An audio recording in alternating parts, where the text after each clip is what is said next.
हाय दोस्तों, मेरा नाम वरद है और आप देख रहे हो क्या हुआ अगर एपिसोड 12। तो चलिए शुरू करते हैं। इंटरनेट मजबूत है। यह किसी एक मशीन या केबल पर निर्भर नहीं है। यह अन्य कंप्यूटर नेटवर्क से बना एक नेटवर्क है। यह ग्लोब फैलाता है। कनेक्शन महाद्वीपों, महासागरों के नीचे और उपग्रहों के माध्यम से अंतरिक्ष के माध्यम से पार करते हैं। और जैसे जैसे इंटरनेट का विकास हुआ है, वैसे वैसे हमारी निर्भरता भी इस पर बढ़ी है। इंटरनेट पर कनेक्शन लचीले हैं। जब आप इंटरनेट पर किसी अन्य मशीन से संपर्क करने के लिए अपने कंप्यूटर का उपयोग करते हैं, तो डेटा लाखों रास्तों में से एक को पार कर सकता है। जब भी आप कोई फाइल डाउनलोड करते हैं, तो फाइल आपके मशीन में इलेक्ट्रॉनिक डेटा पैकेट में आती है जो इंटरनेट पर यात्रा करती है। पैकेट सभी एक ही पथ नहीं लेते हैं, यातायात मार्ग गतिशील होते हैं। यदि कोई विशेष कनेक्शन क्षतिग्रस्त या अनुत्तरदायी है, तो डेटा आपकी मशीन तक पहुंचने के लिए एक अलग पथ का अनुसरण कर सकता है। यह इंटरनेट को एक विश्वसनीय संचार संसाधन बनाता है। यहां तक अगर प्राकृतिक आपदा या परमाणु हमले के मद्देनजर इंटरनेट का एक पूरा खंड ऑफलाइन हो जाता है, तो भी अन्य खंड कार्यशील रह सकते हैं। जबकि आपदा की चपेट में आने वाली मशीनों पर संग्रहित कोई भी डेटा खो सकता है, इंटरनेट स्वयं ही रहेगा। ऐसी परिस्थितियों की कल्पना करना लगभग असंभव है, जो इंटरनेट के पतन का कारण बन सकती हैं। इसे इतने व्यापक पैमाने पर विनाश की आवश्यकता होगी कि इंटरनेट का नुकसान शायद हमारी चिंताओं में से कम होगा। लेकिन क्या होगा अगर इंटरनेट ढह गया? यह हमें कैसे प्रभावित करेगा? क्या संचार के पुराने साधनों पर भरोसा करते हुए जीवन में भारी बदलाव आएगा, या हम जल्दी से समायोजित हो जाएंगे? इंटरनेट के बिना एक दुनिया शायद अब हमें बहुत अजीब लगेगी। आपदा की प्रकृति और आपने इंटरनेट को कैसे परिभाषित किया है, इस पर निर्भर करते हुए टेक्स्ट मैसेजिंग या सेल फोन सेवा जैसी बुनियादी सेवाएं भी अनुपलब्ध हो सकती हैं। ऐसा इसलिए है क्योंकि इन सेवाओं के लिए बुनियादी ढांचा भी इंटरनेट के बुनियादी ढांचे का हिस्सा है। यदि आप इस विचार प्रयोग को एक चरम मामले में लेते हैं, तो हो सकता है कि फोन लाइनें भी काम न करें, क्योंकि वे भी इंटरनेट के बुनियादी ढांचे का हिस्सा हैं। आप सोशल नेटवर्किंग साइट्स और फेसबुक या ट्विटर जैसी सेवाओं पर लॉग ऑन नहीं कर पाएंगे। आप मित्रों की जांच करने के लिए एक त्वरित संदेश सेवा शुरू नहीं कर पाएंगे।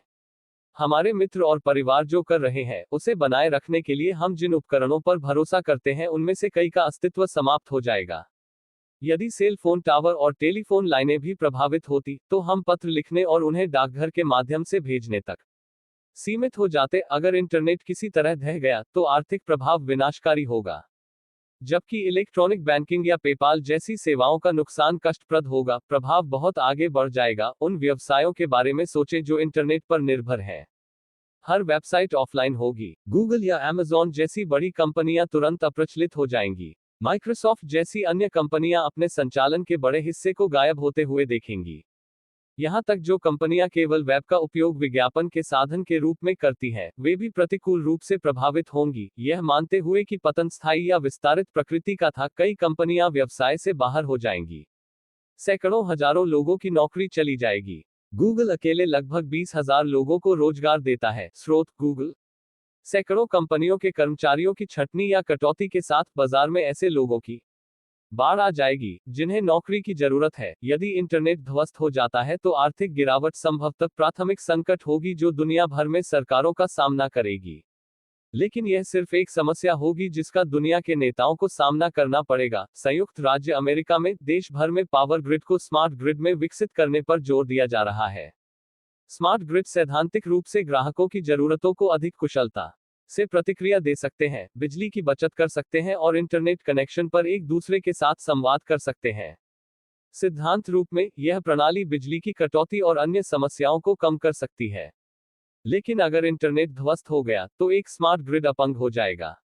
इस तरह की प्रणाली का उपयोग करने वाले किसी भी देश में भारी बिजली कटौती एक समस्या बन सकती है। यहां अच्छी खबर है, इंटरनेट का कुल पतन लगभग असंभव होगा। इंटरनेट ऑन ऑफ स्विच वाला कोई जादू का डिब्बा नहीं है। यह कोई भौतिक वस्तु भी नहीं है। यह भौतिक चीजों का एक संग्रह है और यह लगातार बदल रहा है।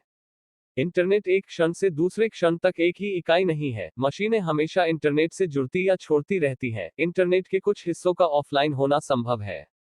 दरअसल ऐसा हर समय होता रहता है। चाहे वह एक विशेष सर्वर है जो क्रैश हो जाता है और रीबूट या प्रतिस्थापित करने की आवश्यकता होती है, या समुद्र के नीचे एक केबल एंकर द्वारा छेड़छाड़ की जाती है। ऐसी घटनाएं होती हैं जो इंटरनेट सेवा को बाधित कर सकती हैं।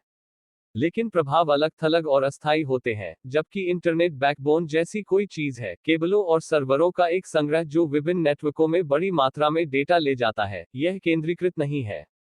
कोई प्लग नहीं। प्रोटोकॉल जो मशीनों को संचार करने की अनुमति देते हैं, उन्हें किसी कारण से काम करना बंद कर देना चाहिए या बुनियादी ढांचे को बड़े पैमाने पर नुकसान उठाना पड़ेगा।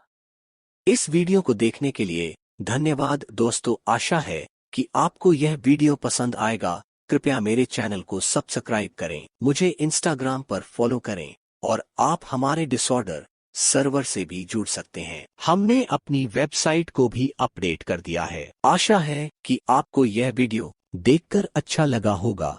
नीचे टिप्पणी करना न भूले। आपका दिन शुभ हो।